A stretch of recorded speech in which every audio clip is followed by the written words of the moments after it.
We are blessed today. We are blessed today. We have an old friend coming back, many of you. So once again, for those that are new, my wife and I came about 8 months ago in June, and we said goodbye to Pastor Hebanja and Grace as they moved to Chicago. But they're back today. They're back again. Yes, let's give them a round of applause. Yeah. So actually, together with Chicago, Indianapolis, and Minnesota, we've created a team. We're working together to attend God. We're working together to bring results for God, and we're supporting each other in different ways. And so there's different teams around the nation, and is this one better? All right. Test. Yeah. So there's different teams around the nation, and there's a little bit of heavenly competition between the teams. But yeah, our team is Minneapolis, Indianapolis, and Chicago. And Pastor Hebanja is the captain of our team. So he said, yes. So he said, I want to come to Indianapolis, and I want to speak, and I want to say hello to Indianapolis and encourage them. So that's why he's here today. So let's, without any further ado, you know him well. Let's all welcome up together Pastor Hebanja Kisile. Okay, well, good morning. It's good to see you guys. It's good to be here. It's a little bit of an emotional day, but that's fine. Yeah, good to see that there is some new faces in the audience. It's good to see Julie. Hey, you're here. Wow. So, Uncle Chris. So, everyone, I want to greet you by name, but good morning. And so, in December, they asked me if they were coming up. Headquarters was coming up with this idea of strategic community teams, and they were looking for captains to lead these teams, and they asked me if I wanted to be the team leader for Chicago, Indianapolis, and Minneapolis, and I thought it would be a good idea to come to Indianapolis sometimes. So I didn't want the job. I don't like the job, but I like the idea of coming to Indianapolis sometimes. So, all right. So I'm home, right? So it's good to get paid to go home. Oh yeah. So my trip here is paid for, so I'm happy with it. And, so it's good to see you. Well, okay. We have lunch after service, right? So I should speak fast so we can have lunch. No, I should take my time. The food will get cold. You want to eat it warm. But also many of you have not met our second daughter, right? She's here with us. Hemi is our name. She's sleeping, but you can meet her after if you have not. But my sermon this morning is titled "Become a Magnet." Oh, okay. I like that better. All right. Okay. All right. Become a magnet. So, yeah, I was thinking, well, what do I share when I go back to Indianapolis and praying about it? So this came to me through reading and studying our Holy Mother Anne's words. Right? So this is a theme that she has conveyed. If you are new here for the first time, our founders, Reverend Sang Myung Moon and his wife, Holy Mother Anne, Akja Anne, we call her Holy Mother Anne, and together, true parents. We refer to them as true parents.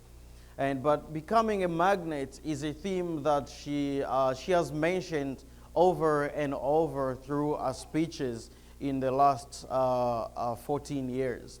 So I want to just share a little bit about that. So this is a speech from February 13, 2022, where she said, you must become magnets. You must become magnets. Right? And she explained the principle of a magnet, that you must attract.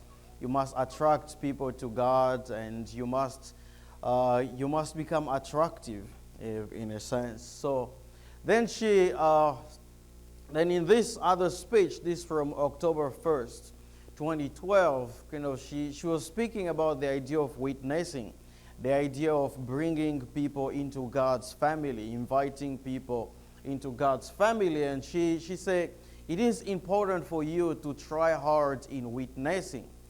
And then she goes on to say, but we also need these people to come to us of their volition.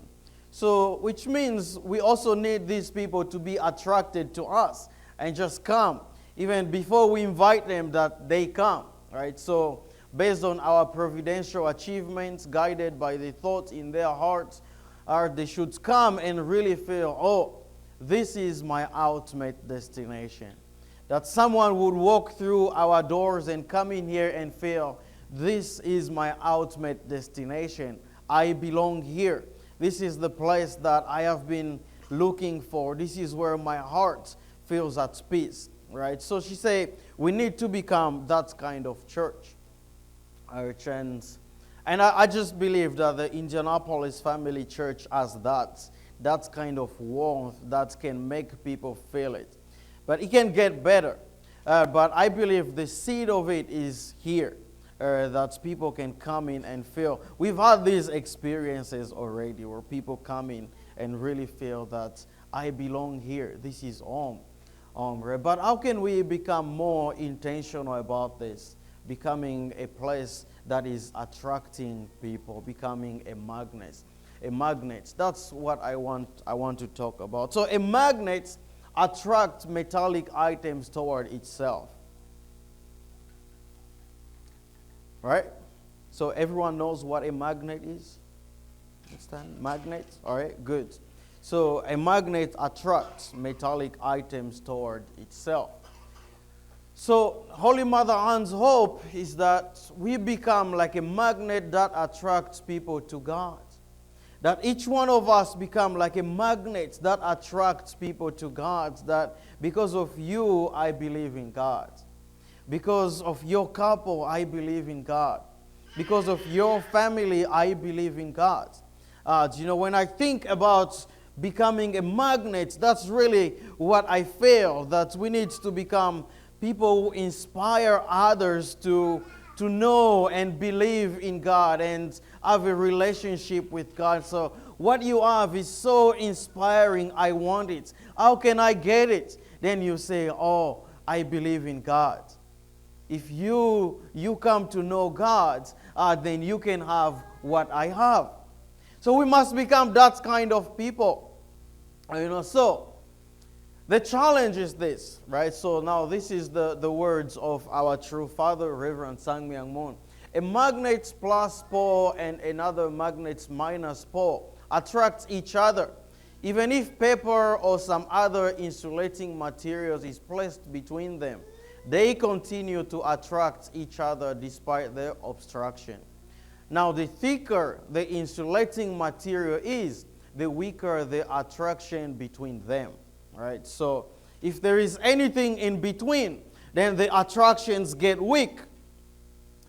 In the same way, because of the fall, there is a thick obstruction between God and human beings.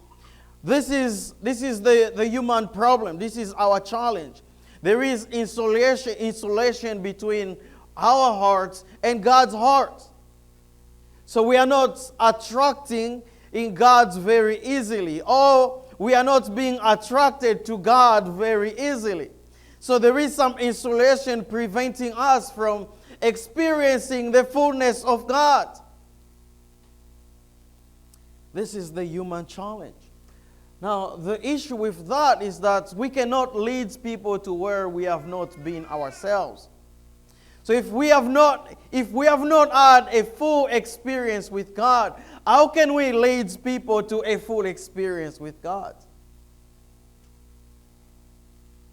If God is not a substantial reality in our daily lives, how can we lead people to live with God as their substantial reality? You cannot give what you don't have.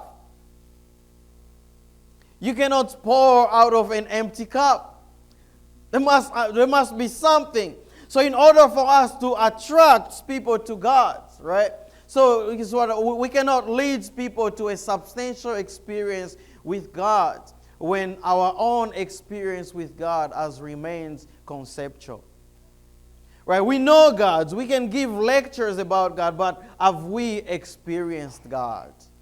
But God is not a conceptual being. God is a substantial reality. God is the substantial reality of our lives. So we can give lectures about God, but have we truly experienced God? That's the question that I'm posing this morning. Have we truly experienced God in our lives? You know, it's one thing to give lectures, to teach about God, but it's another to lead people to an experience with God. God doesn't want to remain a concept that is taught in PowerPoint. God wants to be an experience.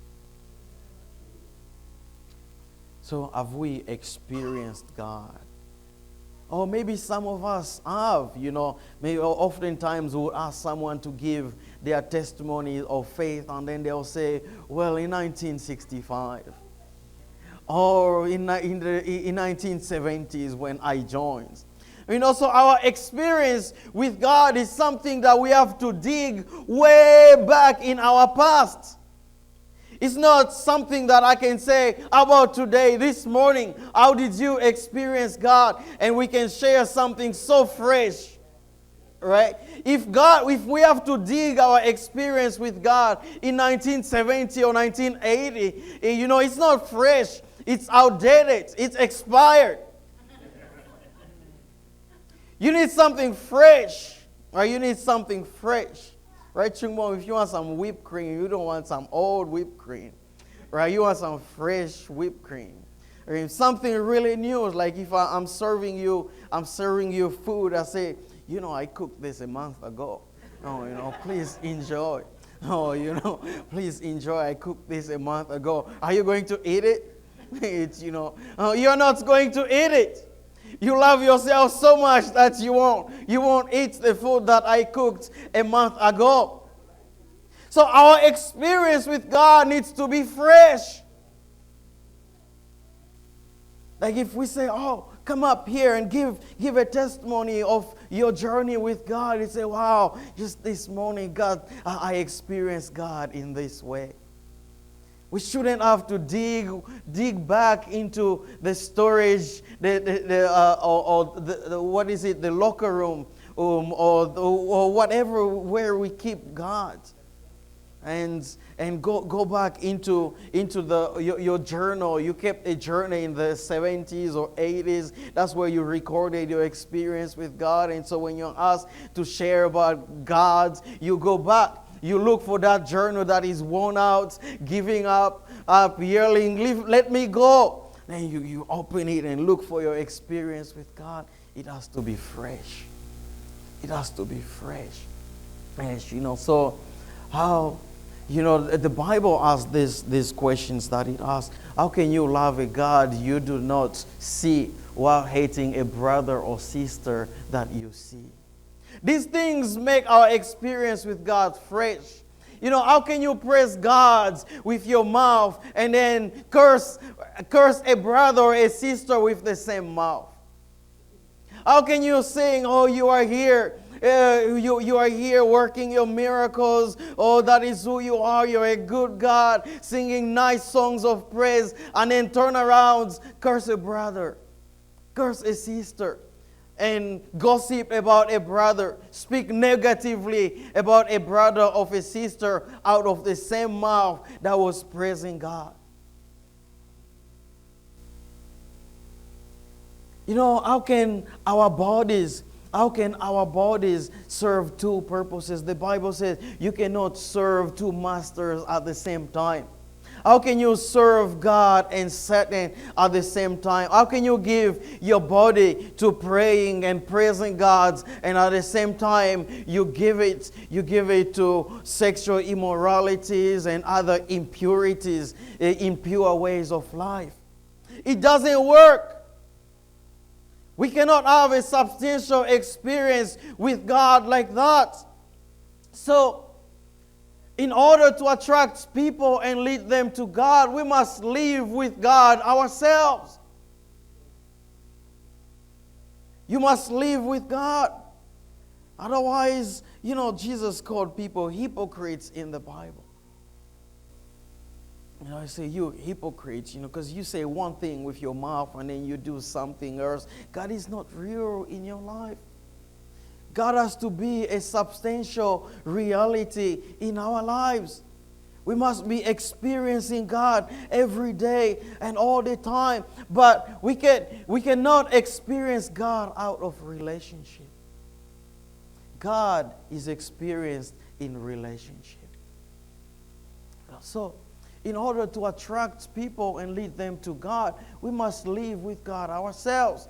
The first step is that we must become the magnet that attracts God to us.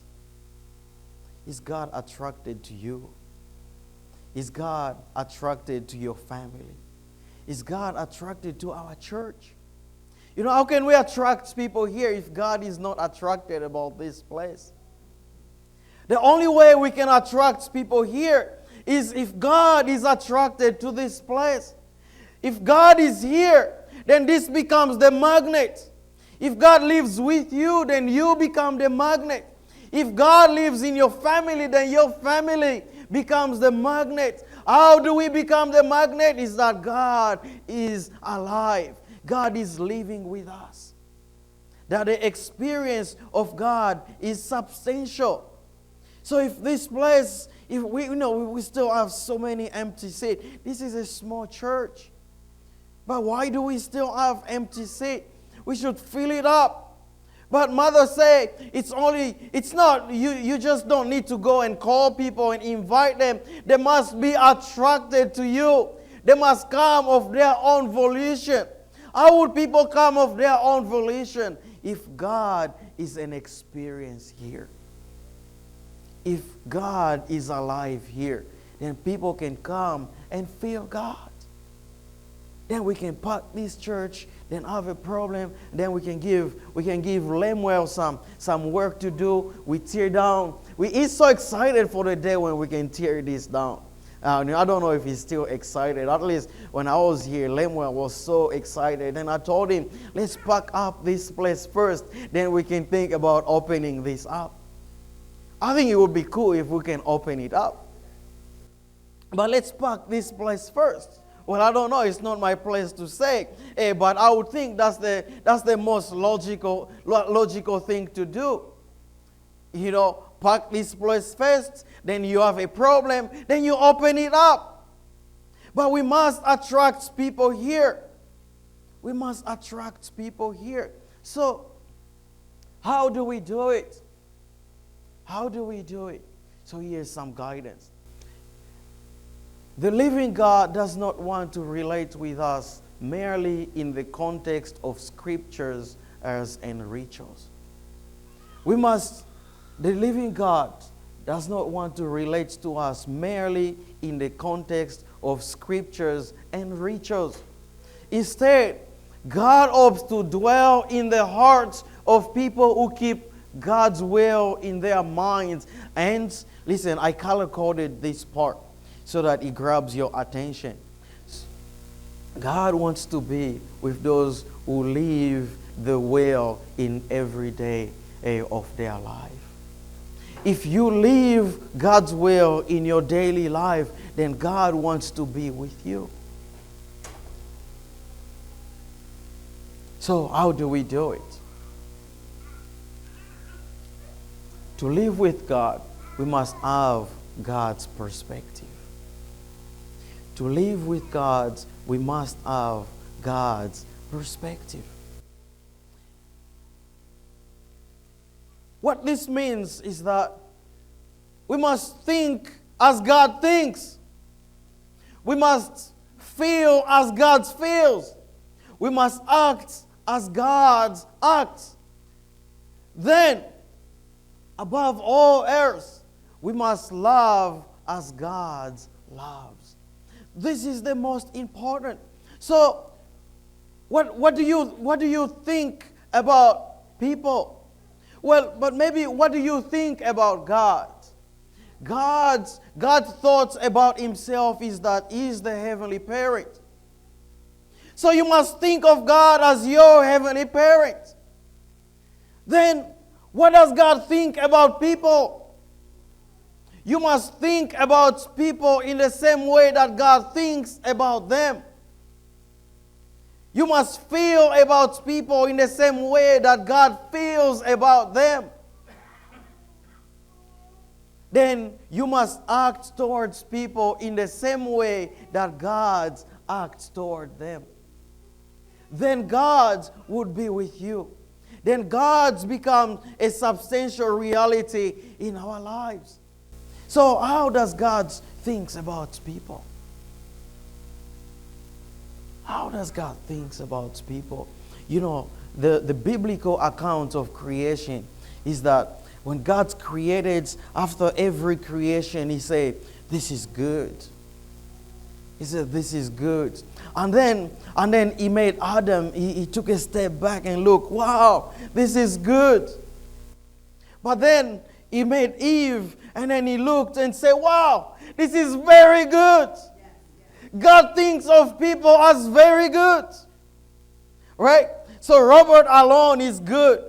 Tomomi alone is good. But God, when God looks at them together, he takes a step back. His mind is blown and says, this is very good. This is how God thinks and feels about people. That they are very good. So when God looks at Tatsuko-san, and says, wow, this is good.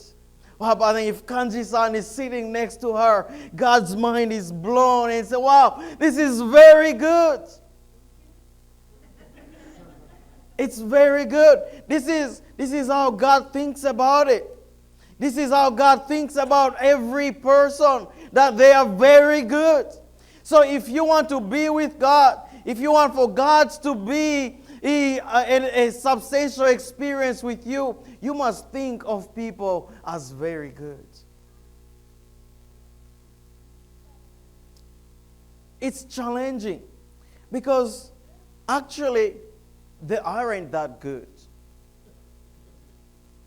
I was tempted, I'm tempted to ask you to turn to your neighbor and tell them you aren't that good. But that will get whoa, don't do it. That will get so many of us in trouble. I'm sure someone has been waiting for the day when they can tell your spouse, you aren't that good. But don't do it. I won't let you get in trouble today. But the reality of people is that they aren't that good because we have fallen. We have sinned. So we aren't that good. We aren't that good. Now, here, I'll get there. Hold on to that thought for a little bit, right? People aren't that good. Just hold on to it for a little bit. Let's read this word. Even when you contemplate a blade of grass, you should be able to do so from God's perspective. When you look at the flower, you should do so with the heart of God. When you look at insects, birds, of all other animals, your inner feelings should connect with the heart of God. When God looks at everything, what does God feel? Feels, this is good. This is good.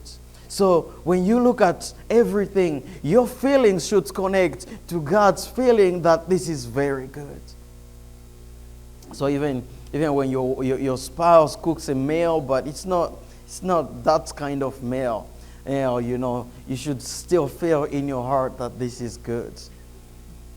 You should connect to that feeling that this is good. And so then true Father explains this. The reason I stay up all night meeting with people is so that I can love everyone. If I disliked anyone, I could not take responsibility for the work of restoration. Right, so if I dislike anyone, God cannot work through me. And our true Father understood this. If he disliked anyone, God could not work through him. I have to love everyone. I have to love everyone. The good and the bad. Unless I love everyone, I cannot represent God. Wow, Father knew this. From early on in his life, he came to realize this. Unless I love everyone, I cannot represent God. The fall means that the first human ancestors fell down from God's words to the opposite place. The fall caused the world to plummet into a bad place. Nevertheless, if God were to say that this world was bad, he could not be God. Because he created it good. So if suddenly he said this is bad, then he's no longer unchanging. God is one with what he made. So if God saw the world as bad, then he becomes a changing God. Then he's no longer God, because the God we know is unchanging. So he would not fulfill the work of restoration. When God created the world, all the while he said it was good. He could not be God anymore if he said these words had become bad because of the fall. That is why it is a principle to treat even bad things as good things. That is why Jesus says, love your enemy. Isn't this precious guidance? This is precious teaching. If I dislike anyone, I cannot represent God. If I don't love everyone, God cannot work through me. If true love is not practiced here, then this cannot be a magnet that attracts God here. So, then I was telling you, I asked you to hold on to this thought for a little bit. People aren't that good. Yeah, they fall. Because of the fall, people aren't that good. But what is it that we need to do? We need to treat them as if they were goods anyways. You know, so the reality of the fall is that people aren't that good. So what shall we do? We shall live as if. You know, in addiction or alcoholism rehabilitation, they teach you this this concept of living as if, right? Live as if you are not alcoholic. I was talking to this guy who was recovering alcoholic, and he shared with me about this concept of living as if. Is living as if you are not an alcoholic. So, since God created everything as good and continues to treat them as good, even if they are bad, treat them as if they were good. If your spouse is bad, treat them as if they were good. If brothers and sisters are bad, still treat them as if they were good. Now think about it. A world where we treated each other as if they were good. What kind of world would that be? That's the kingdom of heaven. That's the kingdom of heaven. So treat them as if they were good. We know they are bad. We know they are not up to your standards. We know that you are too good for them. But still treat them as if they were good. This solves all the problems. God has the solution to all the problems. Racial problems, religious problems, all sorts of problems can be solved if we looked at things in this way. If we just treated people as if they were good, everything is resolved. So, Now here's where I get myself in trouble. And I can do so because I live in Chicago now. I'll drive off and that'll be fine. I'll come back maybe after some time, but I hope you would have forgiven me. So I asked Pastor Robert, what is your biggest challenge? And, then he shared with me that his biggest challenge is conflict resolution. Then I said, can you talk to me about some of these conflicts? And he began to talk to me, and I could finish these stories for him. Because I'm aware of them. I know them by heart because you told them to me 100 times. So now he knows who is bad in the community. Wow. But when did they do that thing that makes them bad 10 years ago, 20 years ago? Wow. Just let it go. I'm sure Pastor Jack knew about it. I knew about it. Now we have a third generation pastor. He knows about it. 3 pastors know about how bad this person is. Just let it go. Just let it go. Think of them as if they were good. Speak of them as if they were good. The Bible says love does not dishonor others. When speaking of other people, we must think, am I honoring them or am I dishonoring them? Love does not dishonor others. That's why always speak good. I was sharing with someone. Sometimes I get into it with my wife, right? We get into it with my wife, and I need to ask for advice from someone. And I call maybe a respected elder. When I call them, what I say, hello, I am struggling. I cannot make my wife happy. I don't know how to make my wife happy. See, I must honor my wife. It's about me. It's not about her.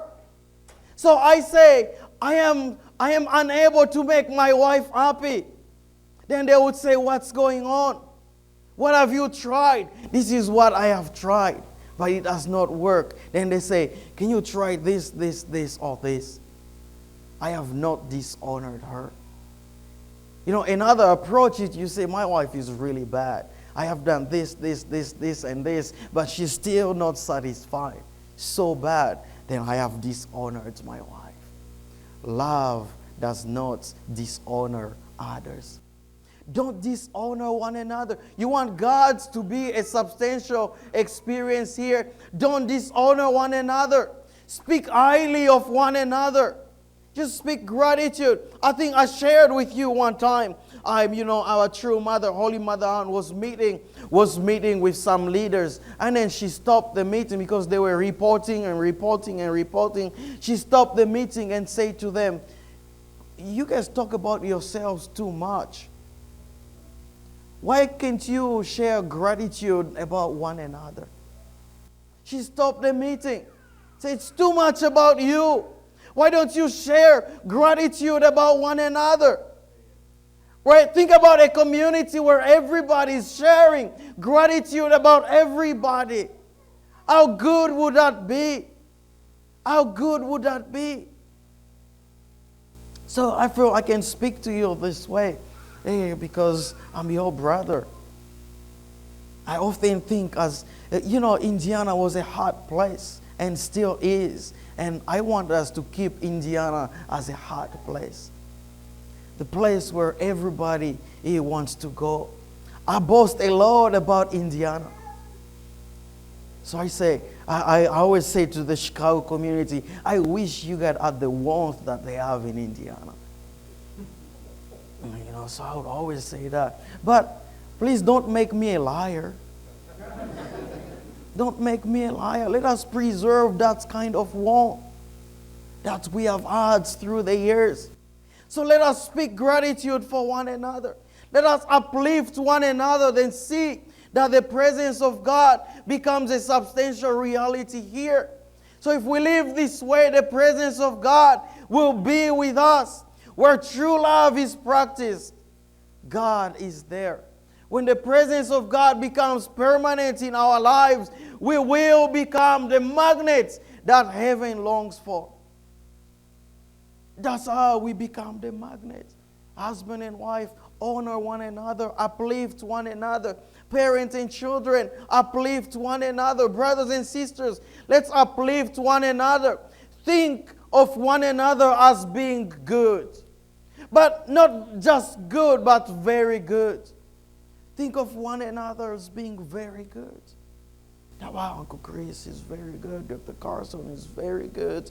It's Koji is very good. Everybody's very good. It's very good. Very good. Very good. We are a very good community. Then, you know, what you focus on grows. If you focus on the goodness of people, then more goodness comes. So let's talk about one another as being very good. Maybe we should become the very good church of Indianapolis. It's very good.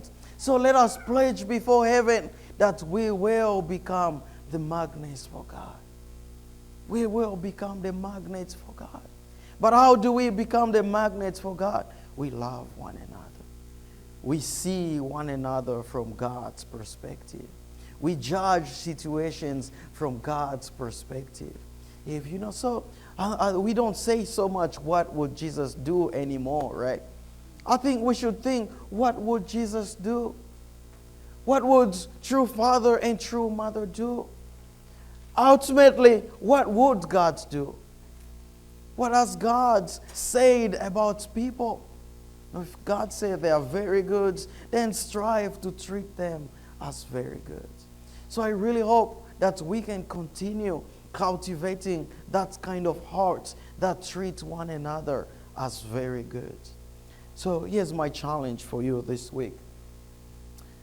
How about for this week, you only say the good things about people? Just every day, make it a point to say one good thing about brothers and sisters. You say one good thing. But especially the ones that you thought they were bad. I think that's where you start. If you have thought in the past that this person is bad, how about for this week, you just pray so hard to find something, one thing that is good about them. Because God said they're good, so they must be good. I believe in God, you believe in God. It means I believe in what God says about people. If God said they are good, then I must find the goodness in them. So let's have this challenge this week. They are good. I will find the goodness in them. So if you have criticized someone in the past, I want to challenge you this week. Just say one good thing about them. Now say, you're good at this. And you add this to this community. You make this community better in this way. Let us notice one another. So I'm excited for lunch, so I'll end here and I'll close in prayer. Please join me in prayer. Dearest Heavenly Parent, our victorious true parent of heaven, earth, and humankind, thank you so much for this day. Thank you for bringing us together here as a community and reminding us about your calling, the calling that you have upon each one of us, each of our couples, each of our families, to become magnets for you, to attract people towards you through living a God-centered life. So, Heavenly Parent, you have taught us today to see from your perspective, to see everything as good, to see everyone as good and treat them in such a way. So I pray, Heavenly Parents, that you can continue to teach us the ways of heaven, can continue to show us how we can become a magnet as a community.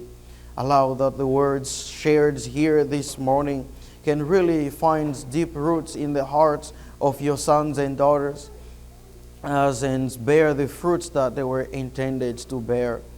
But if there was anything that you had intended to convey to your children here today, that I wasn't able to convey through my spoken words. Heavenly parents, please have your way.